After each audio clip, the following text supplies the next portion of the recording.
Difusora Jovem Pan Sat, 67 anos de jornalismo e credibilidade.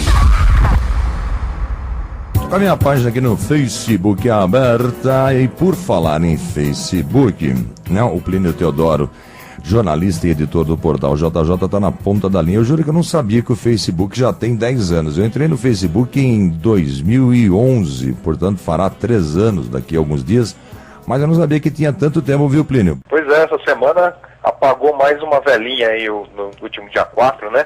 O Facebook completou 10 anos já no ar. A gente vai resumir um pouco a história do Facebook, né? Mas é uma história de sucesso, né, Adilson? Você disse que entrou em 2011 aí.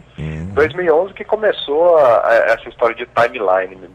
É mais ou menos o Facebook como a gente conhece hoje, né? Mas tem muita história por trás disso, inclusive envolvendo brasileiro, né? Conte a história do Facebook pra gente, por gentileza. Quem é esse brasileiro e como ele nasceu, o Facebook? Então, o Facebook ele foi criado em 2004, né? Estudantes lá da Universidade de Harvard, entre eles, né, o Mark Zuckerberg, e também ele falou com os amigos de quarto dele, né? O Mark Zuckerberg na época tinha 20 anos, e daí ele, numa conversa com os colegas de quarto dele, entre eles havia o brasileiro Eduardo Zaverin, que hoje é um investidor de novos mercados, ele mora inclusive na Ásia, né? E eles resolveram criar ali uma rede para unir os estudantes de Harvard, e através dessa união, né, os estudantes se conhecerem um pouco melhor.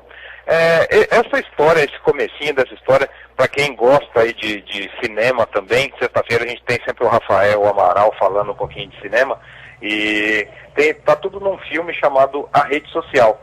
Conta a história do Mark Zuckerberg e desses, era mais o brasileiro Eduardo Zaverin, que estava no quarto também, o Dustin Moskovitz, hoje ele também é um investidor, e o Chris Hughes. São 4 estudantes da Universidade de Harvard que tiveram essa ideia, né? E estão milionários, né? Estão milionários. Para você ter uma ideia, Edilson, um negócio pegou tanto, eles começaram esse projeto em 4 de fevereiro de 2004, né? Chamava The Facebook. Em dezembro de 2005 já tinha 5,5 milhões de pessoas. E isso, na época, era permitida a entrada só de universitários. Então, virou uma febre em Harvard, depois nos Estados Unidos, depois na Inglaterra, na Europa, e um ano depois, um pouco menos de 2 anos aí, né, a gente pode colocar, foram 5,5 milhões de membros. A partir de 2006, que daí foi aberta a rede para todos aí participarem, né? A partir de 13 anos já podia entrar na rede. Hoje, o Facebook tem 1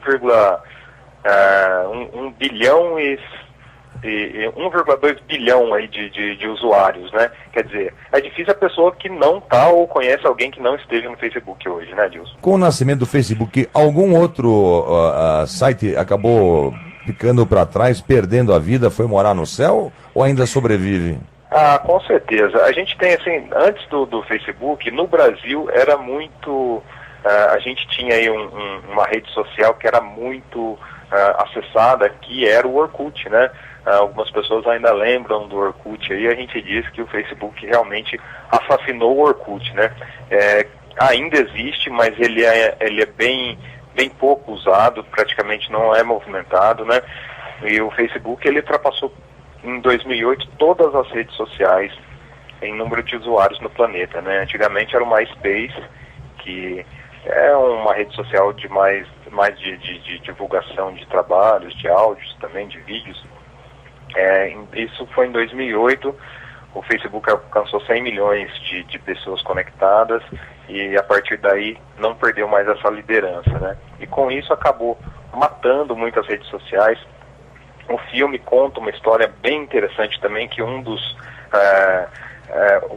principais mentores do Mark Zuckerberg aí foi um dos criadores do Napster, né? Quem trabalha com tecnologia já há mais tempo vai lembrar do Napster. O Napster foi a primeira rede de compartilhamento de áudio, né?